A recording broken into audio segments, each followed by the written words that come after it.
Meus cumprimentos, Coelho Neto.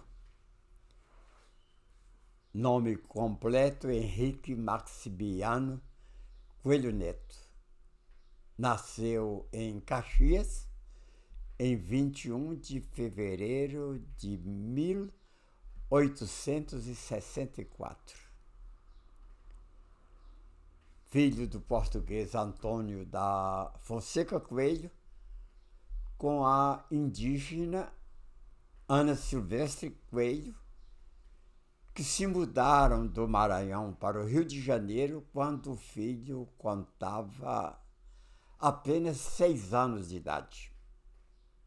Coelho Neto, escritor, cronista, contista, folclorista, romancista, crítico, teatrólogo, político e professor brasileiro, membro da Academia Brasileira de Letras, onde foi o fundador da cadeira número 2. Considerado o príncipe dos prosadores brasileiros, numa votação realizada em 1928 pela revista O Maio. Estudou no Colégio Pedro II, onde realizou os cursos preparatórios e ingressou na Faculdade de Medicina, que abandonou em seguida, matriculando-se em 1883 na Faculdade de Direito de São Paulo.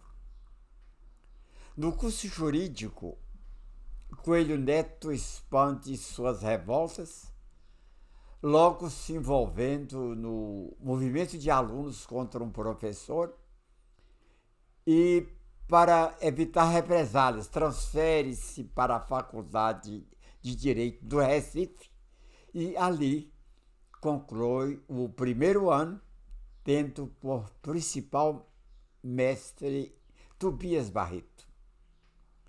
Retorna a São Paulo e logo participa de movimentos abolicionistas e republicanos, entrando em choque com os professores, não chegando a concluir o curso. Sem se formar, retorna em 1885 para o Rio, onde, ao lado de escritores como Olavo Bilac, Luiz Murat, Guimarães Passos e Paula Ney, forma um grupo cujas experiências vêm a retratar no romance A Conquista, de 1899. Ativo na campanha pela extinção da escravatura, alia-se a José do Patrocínio, labora como colaborador do jornal Gazeta da Tarde e depois para a cidade do Rio, onde foi secretário, ocasião em que inicia a publicação dos seus textos literários. Casou-se em 1890 com Maria Gabriela Brandão, filha do professor Alberto Olímpio Brandão, com quem teve 14 filhos.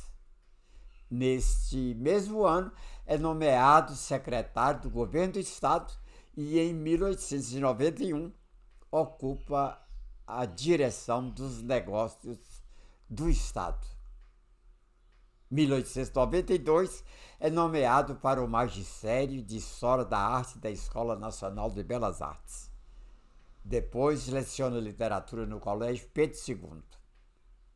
Nesta atividade, é nomeado em 1910 para as cátedras de História do Teatro e Literatura Dramática da Escola de Arte Dramática do Rio, da qual mais tarde torna-se seu diretor.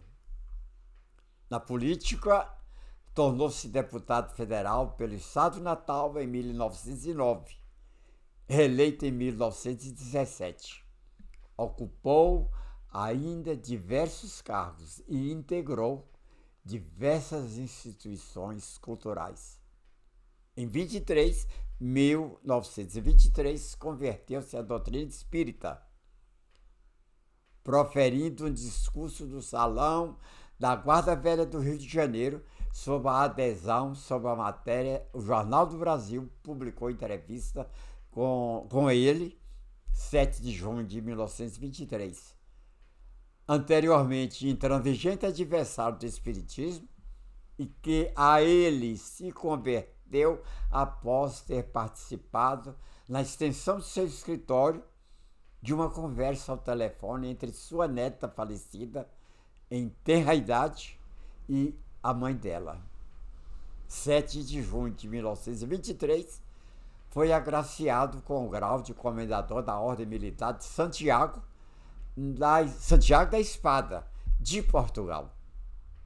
Sua vida divide-se assim em 3 fases distintas. Na primeira, aquela em que procura se firmar como escritor. A segunda, quando integra o movimento pela academia, participa da política e obtém reconhecimento e consagração. E, finalmente, a terceira, na qual experimenta os ataques modernistas e o consequente esquecimento. Coelho Neto esteve desde o início entre os intelectuais que formaram o grupo idealizador da Academia Brasileira de Letras, em 1896. Foi eleito seu presidente no ano de 1926, sucedendo a primeira gestão de Afonso Celso, e foi seguido por Rodrigo Otávio. Durante muitos anos, Coelho Neto foi o autor mais lido do Brasil. O autor assinava trabalhos com seu próprio nome e também escrevia sob inúmeros pseudônimos, como, por exemplo, Anselmo Ribas, Caliban, Ariel, Amador Santelmo, Blanco Canabarro, Charles Rouget, Democ, Puc, Tartarim, Furfur e Manés. 1928, foi eleito Príncipe dos Prosadores Brasileiros num concurso realizado pelo Mário. João Neves da Fontoura, no discurso de posse, traçou-lhe o perfil. As 2 grandes forças da obra de Coelho Neto residem na imaginação e no poder verbal. Havia no seu cérebro, como nos teatros modernos, palcos móveis para as mutações da mágica. É o exemplo único de repentista de prosa. Dotado de um dinamismo muito raro, Coelho Neto foi um idólatra da forma. Em São Luís, tem um dos bustos na Praça Panteão que homenageia importantes escritores e intelectuais maranhenses. Coelho Neto morreu no Rio de Janeiro em 28 de novembro de 1934. Somos amigos espirituais. Fomos conterrâneos em muito pouco tempo. Eu nasci em 3 de setembro de 34 e ele morreu em 28 de novembro de 34. Convivemos 2 meses dessa vida.